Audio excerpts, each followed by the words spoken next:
Morning everybody, welcome along to the golf club here at Panel again this morning. A little bit cooler this morning on Friday, a little bit overcast, cooler conditions, but still no real rainfall. So again, managing moisture is our key priority at the moment. You can see the hose just going up there up the fairway. So topping up some automated irrigation cycles on a night with some hand watering during the day. A lot of people ask me, is the irrigation not working when they say hose out? But realistically what we're trying to do is dial in our moisture reading numbers so that we have consistency across the green surface. As good as automated irrigation is, the coverage isn't always great across the green surface. We tend to get a little bit of runoff on the edges, we tend to get the odd dry spot, so we're just trying to maintain these levels at a consistent pattern, and that consistent pattern gives us hopefully consistent growth. At the minute we're not doing too badly managing the moisture. You can see we're quite green down here, a lot greener than a lot of places are at the minute. I know some people are really struggling at the minute, but we're doing alright. Long-term forecast, dry this weekend, quite warm, looking lovely for golf to be honest.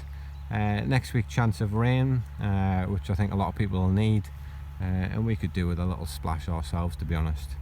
But as you'll notice, this is the greenest side of the golf course, so people who know the course, this is number 2, and down here on number 2 are predominantly clay profiles. So clay has that ability to retain moisture that much better than everything else.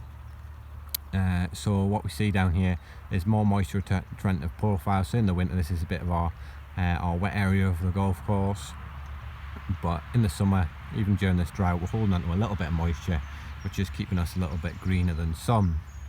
So that's the effect of clay. When you go up onto heathland on sand, sand has an inability to really hold on to water. So you'll see it's a lot more burnt and a lot more scorched up there, and that's the character of heathland and the character of links golf at this time of year. So the reason we're down here at the second is actually to look at trees and the effect that trees have on moisture levels. Now during the presentations at the start of the year, we talked a little bit about trees and their effect on moisture during the winter. So trees obviously, when they lose their leaves during the winter, a bit like the grass plant, go a bit dormant, and therefore their requirement for moisture is really negligible at that time of year, so they're not really taking it up. Common misconception is we plant more trees, we dry out the golf course, and that's often a big failing. At this time of year though, the tree is taking up a massive amount of moisture, and that in the foreground is quite an immature birch to be honest. Immature, just getting on to medium size, but still very young in its life cycle. And you can see round about the amount of moisture that is taking up. So the burnt area is right around the tree, so the tree roots are taking up a massive amount of moisture. Tree roots we reckon spread to about 2.5 times the size of the tree, and this on our golf course is quite a small tree. To demonstrate that further, I'll take you to more of an open space in the rough.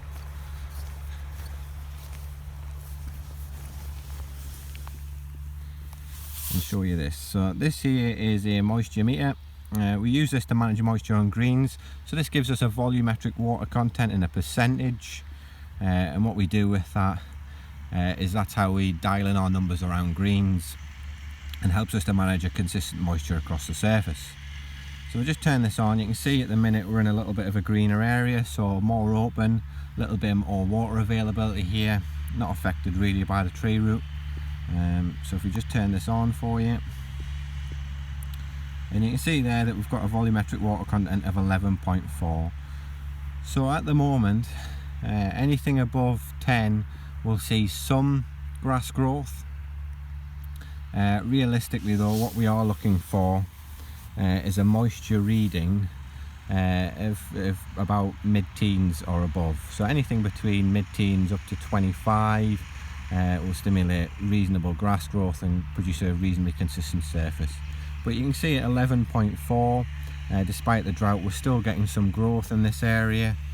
It's still pretty green, it's still pretty dense, and it's still pretty vibrant. So some grass growth at that. Anything below 10, we're really starting to struggle. The plant's going dormant. Anything below 5, the plant is starting to curl up and die. So if I take that out, and we take it over to to round about where the tree is. So you can see already how burnt the area is around the tree. So the tree's taking out a massive amount of moisture, and I'm going to try and get this in. It's maybe easier said than done. There we go. As you push that in, press escape, escape again, and then read. 3.7. So in the space of a few meters, we've walked from an open space to a space where the tree rooting is, and you can see how the volumetric water content has plummeted. So we've gone from 11.4 to 3.7. At 3.7, the grass plant is starting to curl up and die.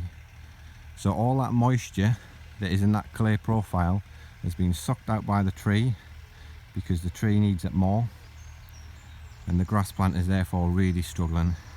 And this is the art of competition. So anywhere we get competition, anywhere trees compete with grass coverage, trees always come out on top. And you can actually see that at the minute even the trees are struggling. So we've got a little bit of leaf drop here. Leaf drop, very unusual obviously at this time of year. We've got quite a large amount in other places, and again that's the tree struggling for water. So if the tree's struggling, then the grass plant around about, as you can see, is really struggling. 3.7, really quite critical. Gets lower than that and you can see how it's thinning out, and we're starting to lose grass coverage in that area. And that is the effect that trees have on moisture levels on grass. So this is an area of rough, so we're not really overly concerned about this area.